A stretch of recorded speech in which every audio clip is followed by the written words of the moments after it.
Hey, so last Sunday we had an incredible experience using connection codes.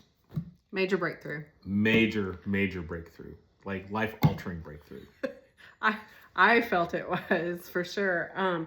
We had a thing that popped up that we had to go do on Sunday morning that was unexpected, and Hein got really dysregulated about it, um, but immediately wheeled himself. And then what? You were still so Oh, dysregulated. I was still so well, actually what was happening was like we were talking about we had to buy a new mattress.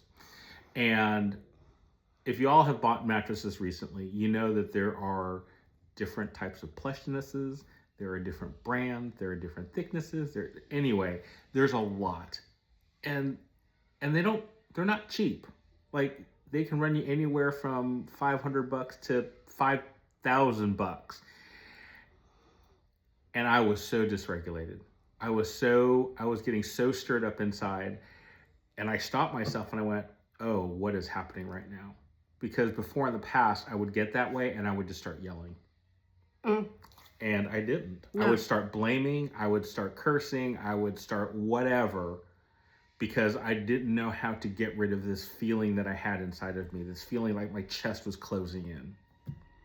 And so, anyway, I stopped and went, okay, what's happening here? And I started just um, acknowledging the emotions that were there. And things got a little bit better. They were still pretty. Were they? I thought so. Are Maybe. they? Okay. But I don't anyway. know, because your dysregulation, like I immediately became dysregulated too, because I had so much fear that when you have become dysregulated in the past, like you said, it's a week or two before it all like settles down, before you work through all of it. You don't want to talk about it. You don't want to face it. You don't want to do anything. And so I said, wow, I'm like feeling fear because of you being dysregulated, which you immediately wheeled yourself again. So you wheeled yourself like within 90 seconds of feeling the dysregulation, and then I said what I said, and then you wheeled yourself again, and I was like, what is happening? But you're right. I mean, I felt a little bit better, but I still felt dysregulated. And then we had some things that we had to do before looking for a mattress. But then on the way to the store, I probably wheeled two or three more times at your encouragement. Like you were asking me what was happening. And so we wheeled, and then we wheeled, and then we wheeled.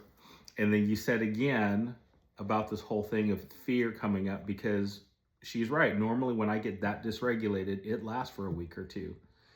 And so I asked you, what's happening for you? And you wheeled. And we just kind of wheeled back and forth multiple times that morning. And then we were good.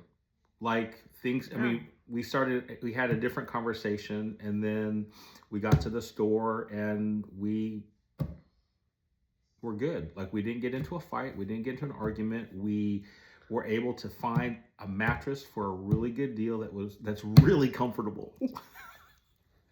Like we didn't have to spend $2,500 to find a comfortable mattress. We found one that was on sale, and everything worked out, and it was wonderful. I think what was important to me was like seeing you take responsibility for wheeling, and like there was just such little time between when you became dysregulated until the first time that you wheeled, and then doing it again. And I went, oh, I see him taking responsibility for himself instead of asking me to, like, putting all of that responsibility on me. So that felt amazing for me. I had so much joy in that. And I was I was just genuinely so happy for you that you were taking responsibility for yourself. And then also, like, one of the fears that I had was that we wouldn't get to access good problem solving skills. We had this big problem to solve, like you had said, with all of these different things that you're looking for in a mattress. And how do you take two different people and come up with a solution of this is the mattress that you're going to spend the next 10 years on? Anyway, I felt so proud of both of us for how we navigated through it and then had access to problem solving. So anyway, y'all don't give up on the wheel. Do it when it's hard. Don't give up on yourselves. Yeah. And don't give up on your spouses. Yep.